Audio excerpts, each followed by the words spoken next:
Sa loob mismo ng ospital dinukot ang bagong silang na sanggol sa Lingayen, Pangasinan. Ang suspect nagpanggapang nurse. Nasa frontline ng balitang yan si Dave Abuel. 14 na taong naghintay ang mag-asawa sa Lingayen, Pangasinan para masundan ang kanilang 2 anak.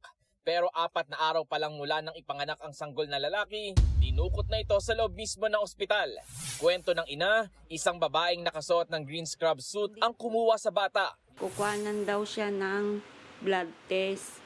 Hindi, syempre ako naman, kasi nakasuot siya ng pang-nurse, inabot ko naman sa kanya. Abala noon ang ama sa pagbayad sa billing section at nang balikan ng sanggol, wala na. Na-recover naman ng mga pulis ang inyong scrub suit ng suspect sa isang tricycle. Habang nag-iimbestiga, nakatanggap ng mensahe ang kaanak ng mag-asawa.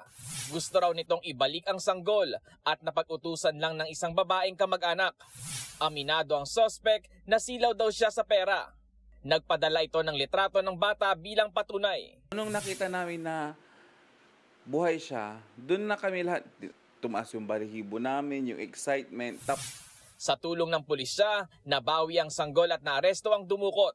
Pero duda ang pamilya sa pahayag ng suspect na kaanak ng biktima ang nagpadukot sa sanggol.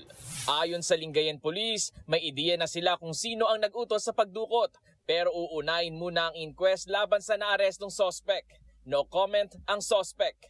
Nagbabalita mula sa Frontline, Dave Abuel, News 5. Mga kapatid, Julius Babaw po. Para sa komprehensibo at makabuluhang balitaan at talakayan, mag-follow at mag-subscribe na sa social media pages ng News 5.